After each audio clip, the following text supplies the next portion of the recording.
So my name's Adam Barfoot. I am the Chief Financial Officer here at Nicol Insurance.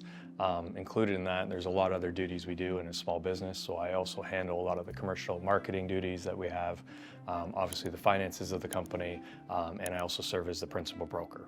I've been with Nicol Insurance since 2012, so almost 10 years or just over 10 years now.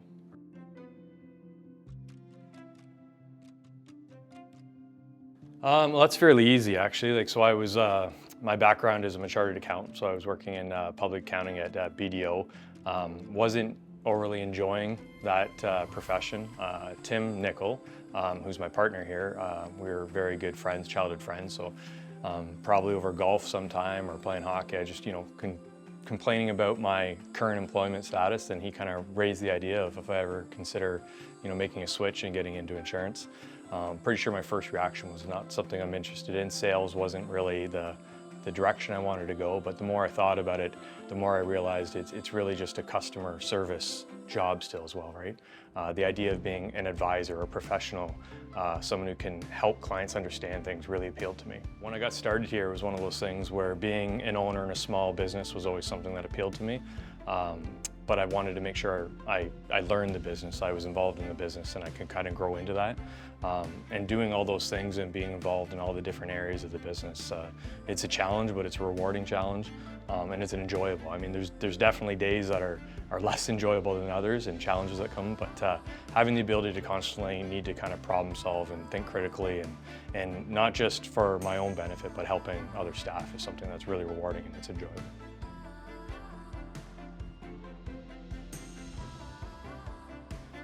Well, to the role of Chief Financial Officer, obviously with my chartered accountancy background, so I'm a CPA CA, so that's a designation that only I have at this brokerage. It actually comes in handy as well in talking with clients, having the knowledge in terms of how the financial structure, business organization structure can work and can come in handy. And it's also something I think it comes in handy when I'm talking with our commercial producers and allowing them to think about their clients in a different light. I have my CABE designation along with a lot of others, but those are probably the two main designations that would apply.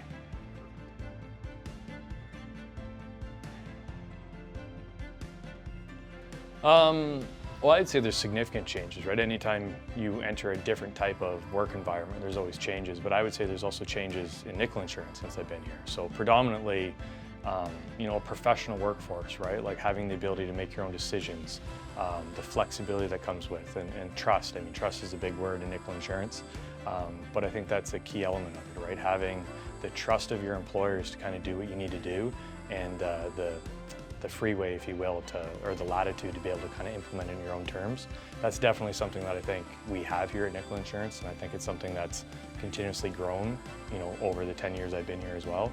And I'd say that's probably a pretty significant difference between maybe where I am now and some of the past employers I've worked for.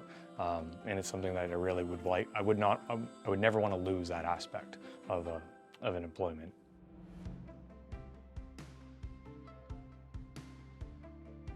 Well, I was born and raised in Owen Sound, so I've been in Owen Sound virtually my whole entire life. It's one of those things where you don't really realize how nice it is or what you have until sometimes you leave and experience other places. So I'd say the main element that I like about our communities is just it truly is a community. The amount of people that you know without realizing or that you know this person and it's connected to another person. I don't know if that exists in the larger centers. You might be at the hockey arena one day and you're always going to run into someone you know and have met before. So that's definitely an element I like about here. But also just like the escarpment and the water and things like the scenery. I never appreciated it much growing up, but when you leave and you move to another area where they don't have those aspects, you really realize just on the drive to work how you see the lake every day. It really does make a difference. So I'd say the scenery about where we live is fantastic, and it's not replicated in many spots, but also the fact that it truly is a small community, and you're always going to run into someone you know.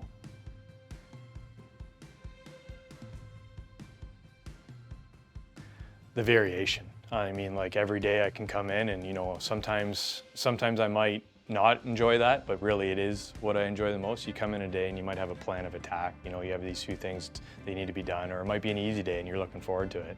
And then all of a sudden something drastic changes, right? Whether it's a client that had a need and you need to jump on it right away, whether it's a producer that needs assistance with a file they're working on, whether it's a current client or a client they're trying to attract.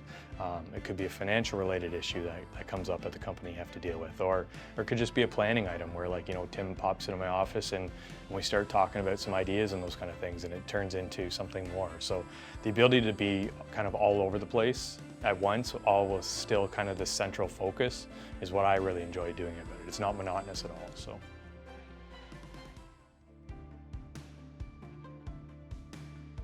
I think the people. I mean, I think that's true with any company, but like if you want to be good at what you do as a company, you need the right people kind of instilling that, right?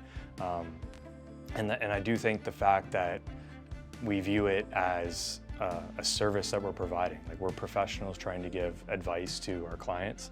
We're not trying to sell them a piece of paper. Well, there's still that whole kind of contractual or I don't know what the word I'm looking for is here, but there's still that element of just selling something to people. It truly is more than that, right? It needs to be selling them what they actually need. So in the event, you know, the worst happens, it's kind of there to respond. So all the more reason why we separate our personal and our commercial insurance, what a lot of brokers don't do. They are very nuanced, and it is very difficult to be an expert in all things, right? So, so that would kind of back to your question before on what separates as well. I think having the staff that specialize in certain areas so they can be the experts on those type of policies does definitely separate us from others as well. So I mean, I know it's maybe a cliche answer, but it truly is the people that are kind of providing that service is what really sets us apart from others.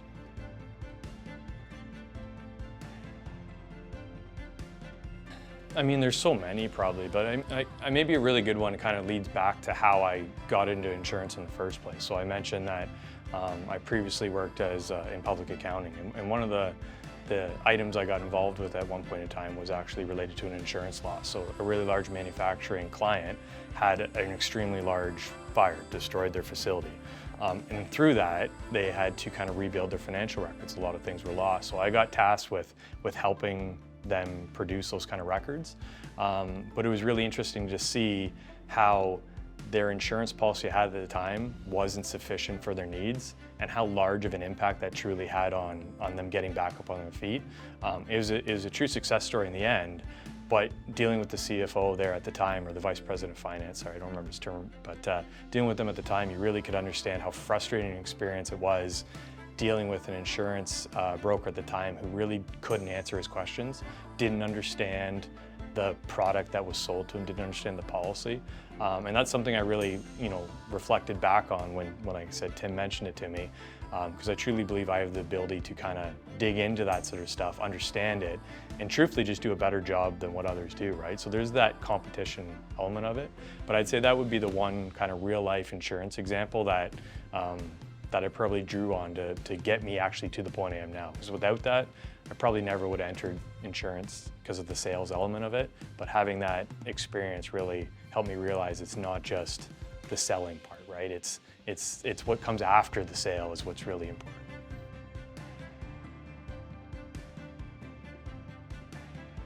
I don't even know if like that concept of good insurance policy really exists, to be honest with you. Like, I mean, I think what I would say is like a well-suited policy for the client, because like every policy probably has, they're very similar now. There's a lot of packages out there that try and kind of be all-encompassing, but I think what really makes a good policy is more so how it's tailored to the needs of the client, right, the customer. There's a concept that Rob Cordell, who used to be a partner here, instilled in me very early on in my career.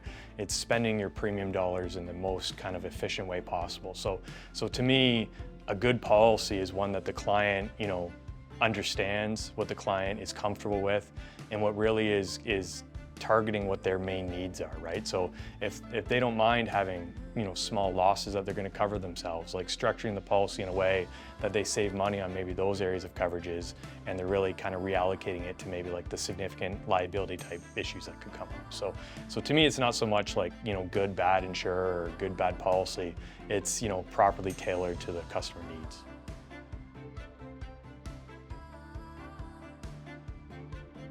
A bad policy to me would be a policy that's not properly tailored to their needs, as an example, right? So you could have a policy and it could have the best form of coverage on it, but if that's not a coverage the client even has an exposure to or needs, then it's kind of irrelevant, right? So, and I've come across this all the times where you see these coverages on policies and there's premiums associated with these, but there's no exposure there for the client. So while it's great to have, right, everyone's like, well, what's the harm in having something there? Well, the harm would be you maybe could take that $500 and put it somewhere else where there isn't coverage currently, right? So to me, it's not like bad or good. It's more or less making sure someone actually understands the end client's business, specific to commercial for sure, and then has it properly, set up to respond to what the client needs. I think in personal lines, it's a whole different kind of ball game because it's much more package type policies. And quite frankly, I don't have enough knowledge in personal lines. Like I wouldn't even be able to tell a client if they asked me, is my personal lines policy good or bad? I would have to go down to our personal lines, sales executives and staff, and I would really want to rely on them.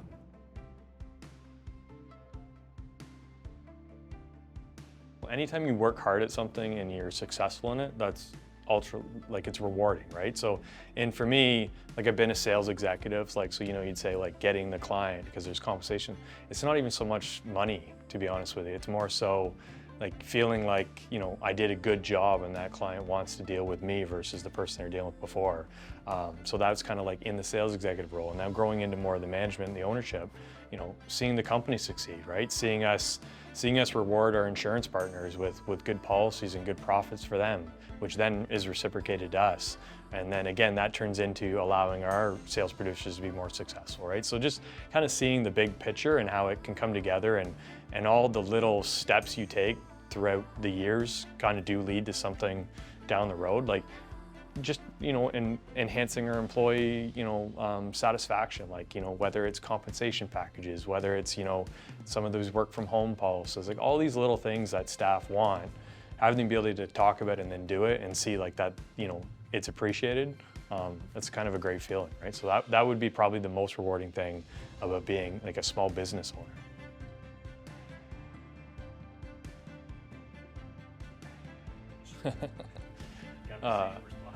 Yeah, I mean, I guess why I'm laughing is like if you ask anyone my personality, they're probably gonna know I'm gonna struggle. I probably don't have one. Like I don't. It's maybe weird. Like I'm very maybe unique in some of the sales aspect of kind of our brokerage. Like the motivating thing. Like I've never really kind of relied on that kind of stuff to motivate me. I don't read those kind of like those motivational type, quotes or books or stories. Truthfully, like what really drives me is just like the desire to try and be better than either myself the previous year, day, or others, to be honest with you. Like I truly believe we want to be better than anyone else around us. So there's no real outside quotes, there's no real outside anything. It's just that whole, maybe it's a chip on your shoulder of constantly wanting to be better than what other people think you are. That's really what drives me in kind of everything, to be honest. Quite frankly, that's why I think this works so well, especially with me and Tim. Like, there's a lot of things that we're very, very similar on, but like that kind of concepts couldn't be more polar opposite, right? Like, he used to send out emails with motivational quotes, and he'll put up, and I couldn't care less seeing them. I was like, it makes zero difference. Like, the whole pat on the back doesn't change the way, I operate, right? I'm very much, I come in, I work as hard as I can during the day and I leave kind of thing, right? And that's how it works for me. But a lot of other people like to see that, the excitement. Like excitement doesn't change. Like emotions high or low really don't kind of sway me, right? So that's where I'm more just kind of straight and narrow. So that kind of quote concept is out of left field. But I think for someone like Tim, he might be able to give you like 3 or 4, right? So, and if he can't, after he leaves, he's probably going to go look some up, right? So that's what makes it nice, right? You have both sides of that kind of thing. I think that makes it work well with our staff too.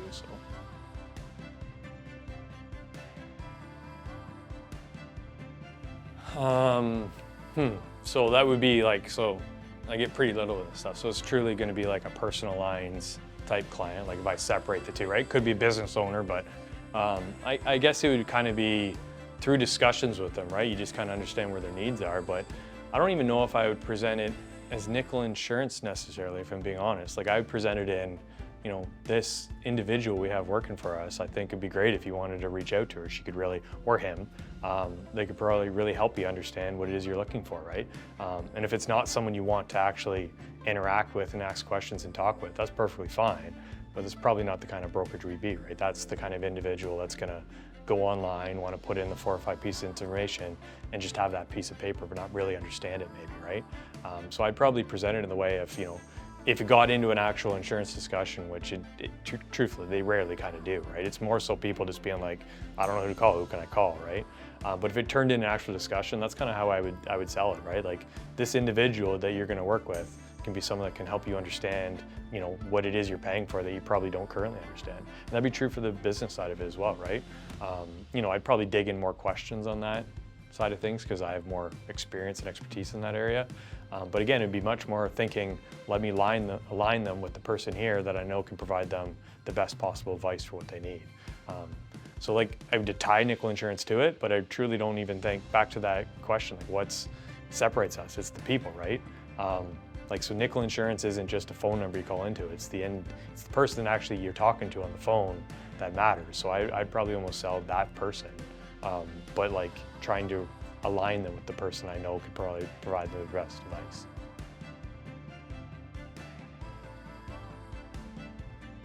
I mean the end client, right? Like, so the customer service. We did a brand when the name changed from Colors Nicol to Nicol Insurance a number of years ago.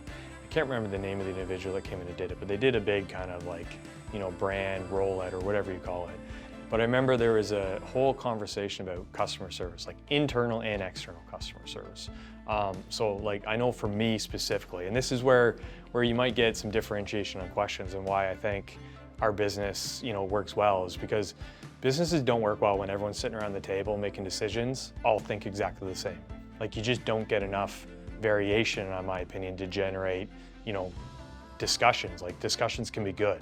Sometimes they can be difficult, sometimes they can be more, you know, like direct and maybe even like argumentative. But the end result of it is you're actually having dialogue to try and make, you know, the proper decisions to move forward. So having those various viewpoints, I think, are really important. But that's kind of back to like the end result that I think about when we're really looking at this is like, what's the end result on our customers and what's the end result on our staff? Maybe even more importantly, our staff, right? Like we really want this place to be somewhere that staff want to work, that they don't want to leave, and that they want to tell everyone else about, hey, come work here.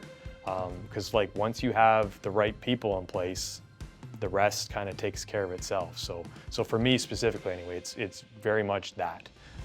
And the whole concept of trying to be equitable in that, because that's the other little element that can get difficult. You know, you make a decision on one thing and then you got to realize, well, if we do something in maybe commercial lines, well, how does that impact, you know, the personal lines people, right? So all those viewpoints are what I really go down to is the end people working here. Does this make them view Nicol Insurance as a better place to work?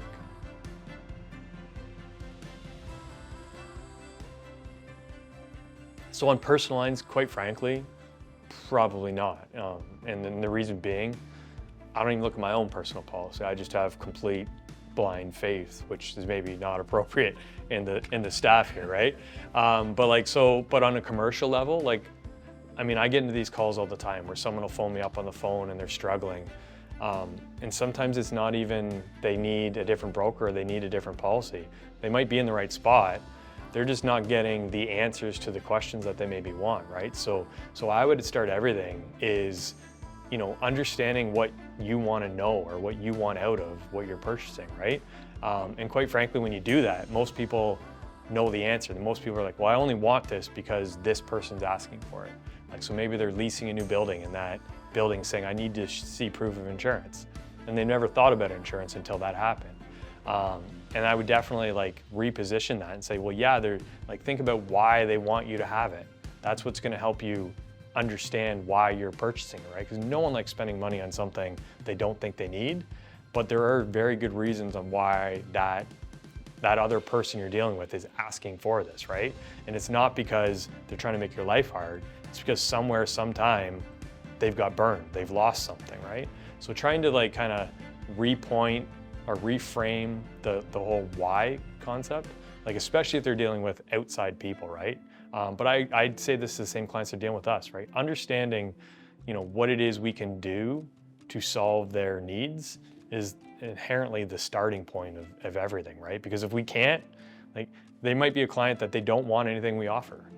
We can't solve your needs, and there's no real reason for you to waste your time, even waiting on us to do something, right? Like, if you are adamant you never want to talk to someone, and you're adamant you never want someone to visit your location and understand what you're doing, then we're probably not the right partner, right? Because like, we need to do that in order to have comfort and give you the proper advice. So to me, it's all that, helping them uncover what it is they really need and why they need it.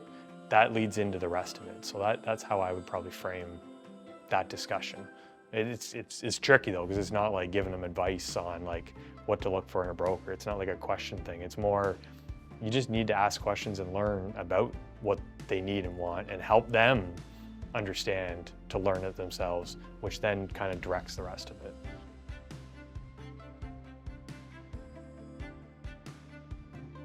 And I think it's even further than that. Like, now that you've said that, like, cause like, if I'm sitting here thinking about it, I'm like, well, everyone has a human element to it, right? Like, especially our competition.